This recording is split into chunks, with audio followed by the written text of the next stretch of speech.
Hello dear students, welcome back to organised knowledge channel. और आज की जो वीडियो है उसमें डिस्कस करेंगे worksheet number 43 for class 8th science subject की विच वर्कशीट है जो आपके लिए 28 दिसंबर 2021 के लिए शेड्यूल की गई है। वर्कशीट में बच्चों हमारा जो चैप्टर है फोर्स एंड प्रेशर, चैप्टर 11 है। ये आपका लास्ट वर्कशीट से हमने इसको स्टार्ट किया था और इसी को हम इस वर्कशीट में भी कंटिन्यू करने वाले हैं।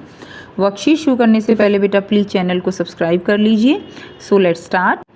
We have already learned that force is pull और पुश। फोर्स क्या है? फोर्स जो है वो पुल है और पुश है। हमने लास्ट वर्कशीट में पढ़ा था ना कि पुश अगर हम करते हैं किसी चीज़ को तो भी वो फोर्स है, और अगर हम उसको पुल करते हैं, खींचते हैं अपनी तरफ, जैसे हमने पढ़ा था कि हम कुएं से जो है अगर बाल्टी को खींचते हैं तो वो क्या है? वो एक पुल है और वो एक फोर्स है। ठीक है, तो किसी भी ऑब्जेक्ट को पुश करना या उसको पुल करना क्या कहलाता है? वो फोर्स कहलाता है। And this force can change the state of motion of an object और can change its size and shape. और जो ये फोर्स होता है ये किसी भी ऑब्जेक्ट की जो स्टेट होती है उसको चेंज कर सकता है, उसके साइज़ को चेंज कर सकता है, उसकी शेप को चेंज कर सकता है। ठीक है, अब हमने एग्जाम्पल भी पढ़े थे कि अगर हम किसी भी ऑब्जेक्ट पे फोर्स लगाते हैं, मान लीजिए आपके पास वायर है, उस पर आप फोर्स लगाओगे तो उसकी शेप चेंज हो जाएगी। ठीक है, कोई भी ऑब्जेक्ट मोशन में है, आप फोर्स लगाओगे तो उसकी मोशन को बढ़ा भी सकते हो और उसको रोक भी सकते हो। Now we will learn about the magnitude and direction of the force. अब हम किस बारे में स्टडी करेंगे? अब हम डिस्कस करेंगे कि जो फोर्स होता है उसके मैग्नीट्यूड के बारे में। ठीक है, किसके बारे में? मैग्नीट्यूड के बारे में, और उसके ऊपर लगने वाले जो फोर्स हम लगा रहे हैं उसकी डायरेक्शन क्या होगी। ठीक है, तो हम मैग्नीट्यूड और डायरेक्शन के बारे में डिस्कस करेंगे। Force is a physical quantity. Force क्या है? फोर्स एक फिजिकल क्वांटिटी है which has both magnitude and direction. यानी जो फोर्स है उसका अपना जो है एक मैग्नीट्यूड भी होगा और उसका अपना क्या होगा? अपनी एक उसकी डायरेक्शन होगी। अब देखिए डायरेक्शन कैसे है? The direction in which an object is pushed और pulled is called the direction of the force. Direction क्या होगी कि जब भी कोई ऑब्जेक्ट को हम पुश या पुल करते हैं तो कि जिस डायरेक्शन में हम फोर्स लगा रहे हैं वही जो है क्या होगी? उसी डायरेक्शन में कोई भी ऑब्जेक्ट मूव करेगा। देखिए एक सिंपल से एग्जांपल से समझाती हूँ बेटा। जैसे कि एक बॉक्स है आपके पास, जैसे यही एग्जांपल आप ले लीजिए। देखिए यही एग्जाम्पल है, ये बॉक्स है। अब आप इसमें इस तरफ से फोर्स लगा रहे हो। अब आप क्या कहोगे? फोर्स की डायरेक्शन क्या है? जब आप इस पे फोर्स लगा रहे हो तो ये इस डायरेक्शन में मूव कर रहा है, तो यही डायरेक्शन किसकी हो गई? फोर्स की हो गई, क्योंकि ऑब्जेक्ट इसी डायरेक्शन में मूव कर रहा है। ठीक है, so the direction in which an object is pushed और pulled is called the direction of force. अब ये है, ये इस डायरेक्शन में फोर्स अप्लाई कर रहा है तो ये डायरेक्शन किसकी हो जाएगी? ये जो है डायरेक्शन हो जाएगी।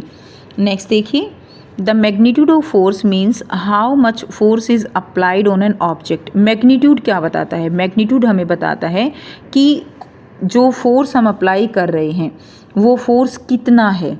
ठीक है, यानी जैसे हम 1 kg 2 kg 3 kg ऐसे वेट की बात करते हैं तो यहाँ पर भी कि कितना फोर्स हम लगा रहे हैं। मान लीजिए आपके पास एक हैवी बॉक्स है, तो हैवी बॉक्स है तो उसमें क्या होगा? आपको ज़्यादा फोर्स लगाना पड़ेगा। ठीक है, लेकिन अगर आपके पास कोई लाइट ऑब्जेक्ट है या चेयर है उसको आपको पुश करना है तो आपको कम फोर्स लगाना पड़ेगा। तो यही क्या है? यही फोर्स का मैग्नीट्यूड होता है।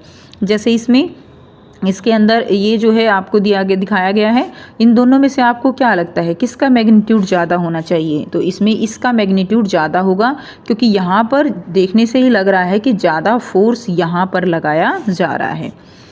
So the magnitude of force means how much force is applied on an object. Magnitude का मतलब क्या है कि कितना फोर्स हम अप्लाई कर रहे हैं। The strength of a force is usually expressed by its magnitude. तो स्ट्रेंथ, जो फोर्स की स्ट्रेंथ है उसको हम किससे एक्सप्रेस करते हैं? मैग्नीट्यूड से एक्सप्रेस करते हैं। मैं आपको बताऊंगी एक न्यू ऐप के बारे में जो स्टूडेंट्स में काफी जल्दी पॉपुलर होती जा रही है। चाहे कोई क्वेश्चन हो, कोई डाउट हो या कोई कॉन्सेप्ट ना समझ आए, बोर्ड्स हो या जी नीट, पढ़ाई में कोई भी दिक्कत आ रही हो तो उसका सॉल्यूशन है फिलो ऐप।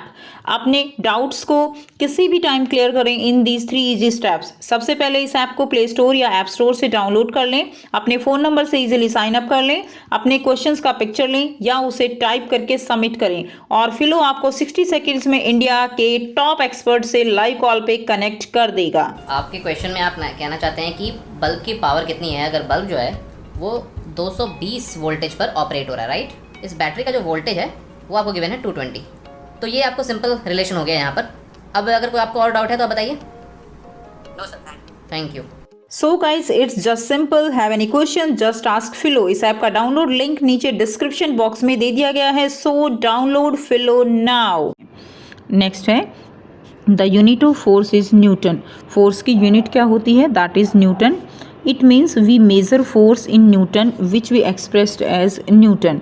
सो हम जो फोर्स है उसको किस में मेज़र करते हैं? उसको हम न्यूटन में मेज़र करते हैं, यानी ये क्या है? इसकी यूनिट है। जैसे ग्राम, किलोग्राम होती हैं, इसी तरह फोर्स को मेज़र करने की यूनिट क्या है? न्यूटन है।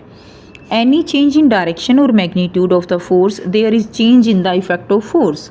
अगर कोई भी जो है चेंज, एनी चेंज डायरेक्शन में या मैग्नीट्यूड जो है फोर्स के मैग्नीट्यूड में कोई भी चेंज होता है तो वो जो है फोर्स को इफेक्ट करता है।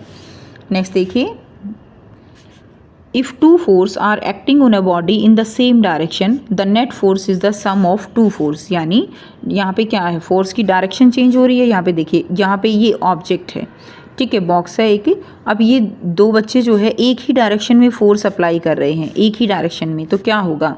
दोनों का जो टोटल जो फोर्स लगा रहे हैं वो दोनों का फोर्स जो है ऐड हो जाएगा, ठीक है। एक अगर 5 न्यूटन फोर्स अप्लाई कर रहा है, दूसरा 3 न्यूटन कर रहा है, तो टोटल फोर्स कितना लग रहा है? टोटल 8 न्यूटन लग रहा है एक ही डायरेक्शन के अंदर। नेक्स्ट देखिए, if two forces are acting on a body in the opposite direction the net force is the difference of the two force. अगर टू फोर्सेज लग रहे हैं एक बॉडी के ऊपर इन द ऑपोजिट डायरेक्शन, अब यहाँ पे ये इधर से फोर्स लगा रहा है, ये इधर से लगा रहा है, तो नेट फोर्स क्या होगा इसके ऊपर? नेट जो है दोनों का डिफरेंस होगा। ये 5 न्यूटन लगा रहा है, ये 3 न्यूटन लगा रहा है, तो ओवरऑल कितना लग रहा है बॉक्स के ऊपर? 2 न्यूटन फोर्स लग रहा है और वो भी बॉक्स जो है इस डायरेक्शन में चला जाएगा, ठीक है। तो इस तरह से जब ऑपोजिट फोर्स लगता है तो वो क्या होगा? That is the difference of two forces. Next देखिए, if the two forces are equal in amount and opposite in direction then the net force on the body will be 0। तो इस case में क्या है? आपने टग ऑफ वॉर ऐसा game देखा है। अगर दोनों तरफ सेम फोर्स है तो किसी भी तरफ रस्सी मूव नहीं करती, लेकिन अगर देखिए ये ए टीम है, ये बी टीम है, अगर ए टीम ज़्यादा फोर्स लगाती है तो क्या होगा? ये रस्सी इस तरफ मूव करने लग जाएगी। अगर बी टीम ज़्यादा लगाती है तो जो रस्सी है ये इस तरफ मूव करने लग जाएगी, ठीक है। यानी यहाँ पर क्या है? अगर दोनों इक्वल फोर्स लगा रहे हैं तो किसी भी तरफ कोई मूवमेंट नहीं होती है। अब देखिए, हम कुछ क्वेश्चन आंसर दिए गए हैं उनको करेंगे। फर्स्ट क्वेश्चन है फिल इन द ब्लैंक्स, ठीक है। ए पार्ट दिया गया है पुश और पुल इज कॉल्ड। तो पुश या पुल जो होता है उसको हम क्या कहेंगे? पुश या पुल को हम फोर्स कहेंगे, ठीक है। बी दिया गया है a dash can change the state of motion of an object. किसी भी ऑब्जेक्ट की स्टेट ऑफ मोशन को कौन चेंज कर सकता है? So a force can change the state of motion of an object. Force इसमें आंसर रहेगा। सी है force has both magnitude and. तो फोर्स की क्या होती है बच्चों? मैग्नीट्यूड तो होता ही है, साथ में उसकी डायरेक्शन भी होती है। जैसे मान लीजिए 8 न्यूटन आप लिख रहे हो तो 8 क्या है? ये उसका मैग्नीट्यूड है और कोई ना कोई पर्टिकुलर डायरेक्शन में तो जो फोर्स है वो लगेगा ही लगेगा, तो वो उसकी क्या हो जाएगी? उसकी डायरेक्शन हो जाएगी। So force has both magnitude and direction. Next है D, the strength of a force is usually expressed by its dash. तो जो स्ट्रेंथ है फोर्स की वो किससे एक्सप्रेस की जाती है? It usually expressed by its magnitude, ठीक है। जैसे 8 newton, 8 is the magnitude. Next है E part, the unit of force is, जो है फोर्स की यूनिट क्या होती है? फोर्स की यूनिट होती है न्यूटन, ठीक है। क्वेश्चन नंबर 2 दिया गया है if two forces of 5 newton and 3 newton are acting on a body in same direction on the resultant force will be. अगर दो फोर्स हैं 5 न्यूटन और 3 न्यूटन, वो एक सेम डायरेक्शन में किसी भी बॉडी पे एक्ट हो रहे हैं तो रिजल्टेंट फोर्स जो है वो कितना होगा? तो सेम डायरेक्शन में लग रहे हैं तो रिजल्टेंट फोर्स जो है वो ऐड हो जाएगा एंड टोटल हो जाएगा 8 न्यूटन। 5 + 3 8 न्यूटन। Question number 3 है, if two forces of 5 Newton and 3 Newton are acting on a body in opposite direction, the resultant force will be। अब देखिए opposite direction में लग रहे हैं 5 न्यूटन और 3 न्यूटन। ऑपोजिट डायरेक्शन का मतलब क्या है कि ये दोनों एक दूसरे को क्या कर रहे हैं, एक तरह के एक जो इक्वल हैं वो एक दूसरे को बैलेंस कर देंगे। यानी 5 में से 3 न्यूटन माइनस कर दीजिए, आंसर आएगा 2 न्यूटन। तो आपका ये आंसर हो जाएगा। तो ये थी स्टूडेंट्स आपकी आज की बच्चों साइंस की वर्कशीट। आई होप सभी स्टूडेंट्स को ये क्लियर है। कोई भी डाउट है तो आप पूछ सकते हो। वीडियो अच्छी लगे तो प्लीज़ लाइक कर दीजिए, शेयर कर दीजिए और चैनल को सब्सक्राइब कर लीजिए। So thanks for watching. मिलते हैं नेक्स्ट वीडियो में नेक्स्ट वर्कशीट के साथ। Take care, bye bye.